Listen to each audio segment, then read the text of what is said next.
But John Henry Falk may have experienced the most profound effect. He was a graduate student when he interviewed the former slaves, including the two women you hear in this broadcast. Himself interviewed just before he died in 1979, Falk was going on about how he believed in giving blacks the right to go to school, giving them the right to vote, giving them the right to go into anything they qualified for. And then he said he experienced an epiphany.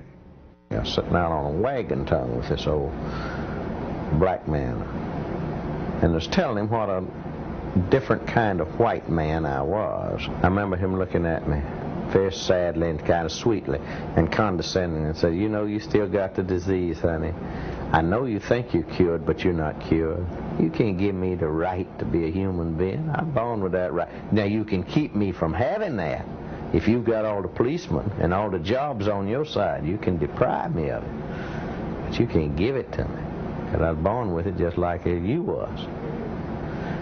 My God, it had a profound effect on me. I was furious with him. But the more I reflected on it, the more profoundly it affected me. And I realized this was where it really was. Tell you the truth, when I think of it today, I don't know how I'm living.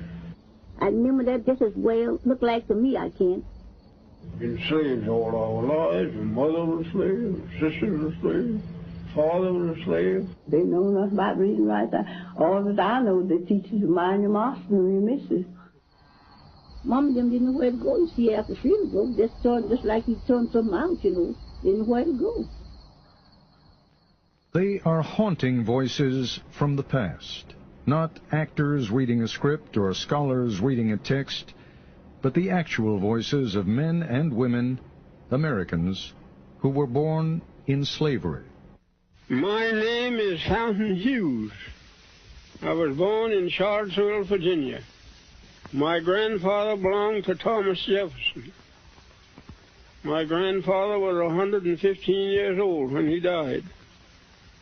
And now I am 101 years old. Some people didn't have no beds when they were slaves. He all slept on the floor. Sat up here, sat up there. Just like a lot of wild people. We didn't know nothing. Didn't like to look at no book. Harriet Smith, remembering what she saw as a small girl during the final days of the Civil War. We stood on that picket fence all day long, seeing them soldiers going back to Silent Zone in different places. Colored soldiers in droves. That's right along by our house. Our home is a two-story house.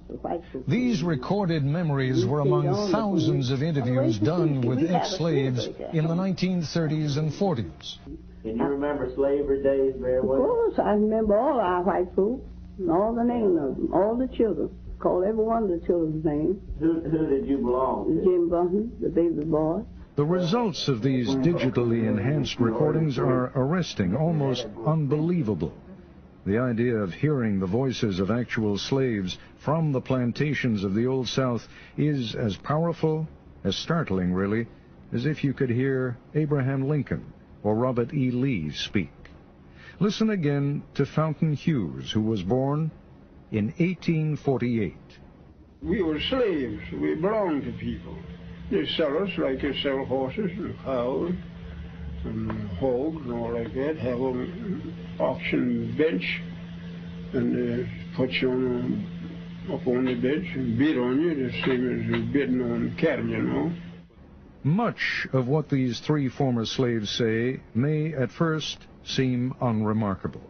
Much of what they say may surprise and upset, and their calm demeanor is at odds with the evil and violence we associate with slavery. Here is 91-year-old Texan Laura Smalley talking in the 1940s about the outcome of a tussle between two women, one black, one white, one slave, one mistress. The mistress tried to slap the slave, but the black woman pushed her into a chair. Laura Smalley was a girl at the time, but she remembers vividly what happened to the black woman when the master came home. Well, they taken that poor old woman, cat in the peach orchard and whipped her. and, just tied her hand this way, around the peach orchard tree. I remember that just as well, looked like to me, I can, and round the tree, and whipped her. And well, she couldn't do nothing but just kick her feet, just kick her feet. But it just had her clothes off down to her waist, Just didn't have her plumb naked, but they had her clothes down to her waist. And every now and then they'd whip her, and then snuff the pipe out on her, snuff the pipe out on her. The embers in the pipe, where you ever see the pipe smoking. Blow them out on her? Mm-hmm. Good Lord, have mercy. The plantation on which Smalley was a slave sounds brutal. She recalls scrambling with other children for food from a huge wooden tray, like a hog trough. All of them, would get around that tray with spoons and eat, such like mush or soup or something like that. And all them children get around there and just eat. Fountain Hughes tells his interviewer about the relentless round of work for him on a Virginia plantation. Night never comes out. You have nothing to do. Time to cut tobacco. If they want you to cut all night long out in the field, you cut. And if they want you to hang all night long, you hang tobacco.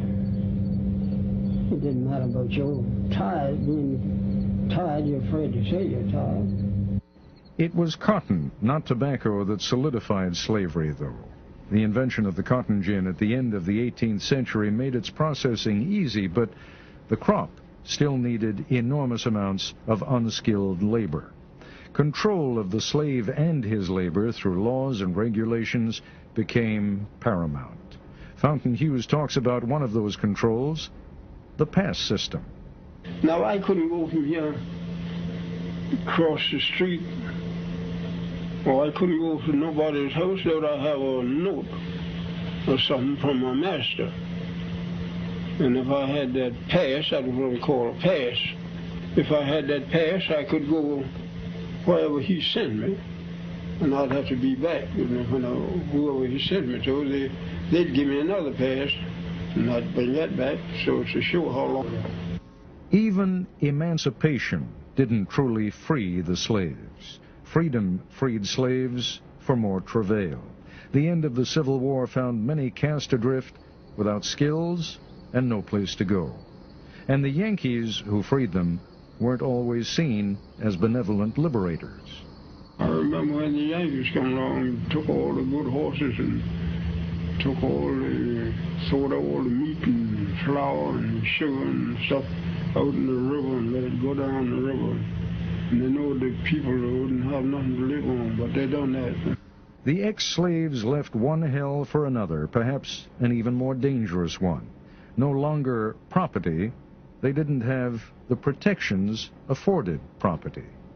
When we were slaves, we couldn't do that, see? And if we got free, we didn't know nothing to do. And my mother, she hunted places and bound us out for $1 a month. But we didn't have no property, we didn't have no home. We had nowhere, nothing. We didn't have nothing on it, just like the cattle, we just turned out and get along the best you could. In Texas, the slaves weren't told they were free until 2 months after the war ended. Smalley remembers that her masters gave the slaves a dinner, and then they were free. I don't know how the other side of the folks know freedom. We didn't know. They just thought, we're just feeding us, Some of them didn't know where to go. You see, after freedom broke, just like he turned something out, didn't know where to go. That's just where they stayed. Didn't know where to go. Turn us out just like, you turn out cattle. In the narratives, the slaves used an interesting phrase for the end of slavery. They say, when the break came. Good times, easy times were not at hand. The trials for millions of black Americans didn't end in 1865. They continued. Laura Smalley and her family became sharecroppers. Harriet Smith's first husband was killed by whites during the Reconstruction, probably because of his political organizing. Fountain Hughes went north to Baltimore and worked at numerous jobs, including hauling manure. Not an enviable job, but it was the job of a free man.